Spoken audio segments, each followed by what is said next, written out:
하나님의 놀라운 은총과 축복이 함께 하시기를 바랍니다. 지난 한 해를 돌이켜보면 코로나로 시작해서 코로나로 끝난 한 해가 아니었나 생각이 됩니다. 정말로 새해에는 이제 이 지긋지긋한 마스크를 벗고 모두가 일상으로 돌아갈 수 있게 되기를 기도합니다. 새해에는 복된 뉴스, 축복의 뉴스, 건강한 소식, 신나는 뉴스, 감사한 뉴스가 많아지기를 소망합니다. 새해에는 우리 성도 여러분들 결코 병원에 가는 일이 없기를 축복합니다. 새해에는 우리 교회 모든 자녀들이 다 원하는 학교 들어가고 만사 형통하시기를 축원합니다. 새해에는 너무 많이 축복을 받아서 통장에 수익 금액을 기재할 공간이 모자랄 정도로 그렇게 많은 축복을 받으시기를 축원합니다. 오늘 성서 본문은 사도 바울이 빌립보 교회에 보낸 편지입니다. 빌립보 교회는 사도 바울이 개척한 교회인데 이 교회를 생각할 때마다 바울이 감사한다고 했습니다. 바울이 개척한 교회 중에 속 썩이는 교회들도 있었어요. 특히 고린도 교회가 대표적이죠. 그런데 빌립보 교회는 생각만 해도 감사한 교회, 감동적인 교회, 교우들 얼굴을 떠올리면 눈물이 나는 교회, 그런 교회가 빌립보 교회입니다. 우리 교회가 새해에는 주님께서 생각만 해도 감사하고 감동적인 그런 교회가 되시기를 축복합니다. 그렇다면 과연 이 빌립보 교회에 무엇이 있었길래 그렇게 사도 바울이 생각만 해도 미소가 지어지는 좋은 교회였을까요? 빌립보 교회의 그 아름다움을 배워서 우리 교회도 새해에는 더욱 크게 하나님과 이웃을 감동시키는 교회가 되었으면 합니다. 첫째로 빌립보 교회는 칭찬 듣는 교회였습니다. 1절에 보면 그러므로 나의 사랑하고 사모하는 형제들, 나의 기쁨이요 면류관인 사랑하는 자들아, 이와 같이 주 안에 서라고 말씀하고 있습니다. 사도 바울은 빌립보 교회를 향해서 나의 사랑, 나의 기쁨, 나의 면류관이라는 표현을 하고 있습니다. 교회를 향한 최고의 칭찬입니다. 최고의 찬사입니다. 교회가 크고 예산이 많아서 이런 칭찬을 들은 것이 아닙니다. 사도 바울이 공개적으로 빌립보 교회를 칭찬하는 데는 그럴 만한 나름대로의 이유가 있습니다. 바로 서로의 아픔을 함께 나누는 교회였기 때문입니다. 14절에 보면 너희가 내 괴로움에 참여하였으니 잘하였도다. 빌립보 교회는 교인들끼리 아픔에 참여했고 주의 종과도 아픔을 함께 나누는 그런 교회였습니다. 온 천하에 사도 바울을 공격하는 사람들이 가득할 때 빌립보 교회는 사도 바울의 선교 사명을 이해하고 함께 그 고난에 동참하려 했습니다. 다른 교회들이 다 손 놓고 있을 때도 빌립보 교회만큼은 헌금을 모아서 사도 바울의 선교를 도왔던 교회입니다. 주의 종들이 힘든 목회 사역을 할 때 함께 동참해서 힘이 되어주는 성도는 결코 잊을 수가 없습니다. 저에게도 이런 성도님들이 많이 계십니다. 우리 교회가 작지만 적당하지 않고 빚 없이 교회를 경영할 수 있는 이유는 바로 그것입니다. 이런 빌립보 교회 같은 성도, 빌립보 교회 같은 형제 교회들이 있기 때문입니다. 새해는 우리 교회가 어서 빨리 성장해서 빌립보 교회처럼 수많은 주의 종들의 선교 사역을 돕는 그런 교회가 되시기를 축복합니다. 둘째로 빌립보 교회는 주의 종과 멍에를 함께하는 교회였습니다.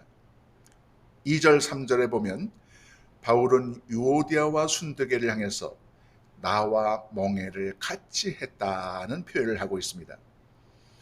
바울과 멍에를 같이 했다는 말은 선교와 교회 경영의 사역을 함께 했다는 말입니다.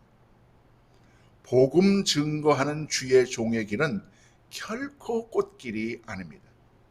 멍에를 메고 가는 힘든 길입니다. 그런데 빌립보 교회 성도들은 주의 종이 메는 그 멍에를 함께 메고 갔다는 겁니다. 제가 예전에 서울 남부교회에서 근무할 때 이제 교회 확장 공사를 하고 목회자 사택을 건축하게 되었습니다. 건축의 경험이 전혀 없을 때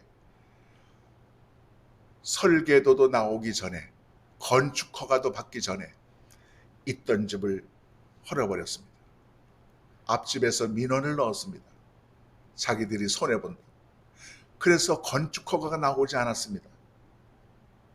집은 헐어버렸고 건축 허가는 나오지 않고 갈 곳이 없었습니다. 성질 급한 건축업자가 건축 허가도 나오기 전에 사택을 불도저로 헐어버린 겁니다.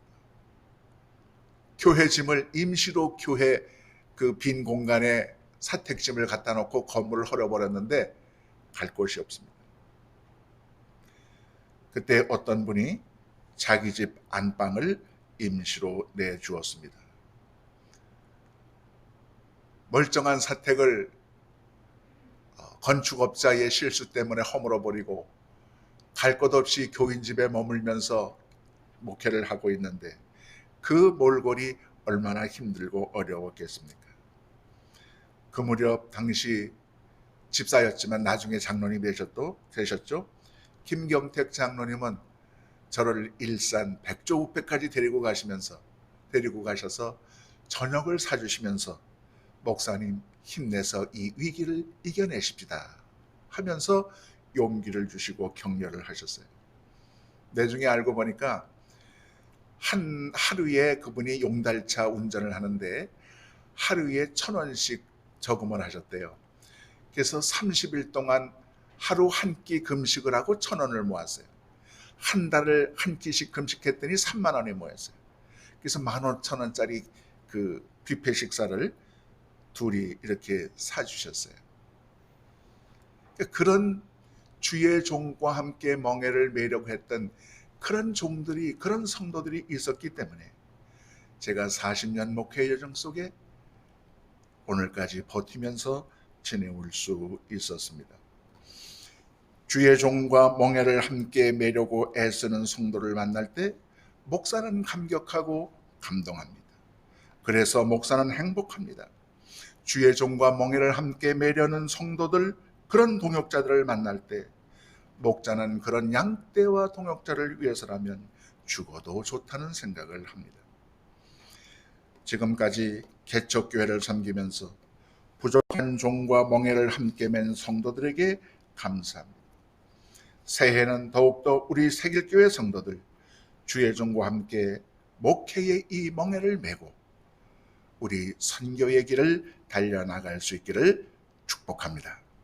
셋째로 빌립보 교회는 한 마음으로 뭉치는 교회였습니다. 2절 하반절을 보면 사도 바울은 주 안에서 같은 마음을 품으라고 권면합니다. 물론 교회 안에 작은 갈등이 있었던 것 같습니다. 그러나 빌립보 교회는 이 사도 바울의 서신을 통해서 모든 갈등을 털고 한 마음이 되었으리라고 저는 확신합니다. 한 마음이 되는 비결은 간단합니다. 양보가 최선입니다. 목사님 뜻대로 하십시다. 장로님 의견을 따르겠습니다. 집사님 뜻을 따르겠습니다. 제가 양보하겠습니다. 제가 십자가 지겠습니다.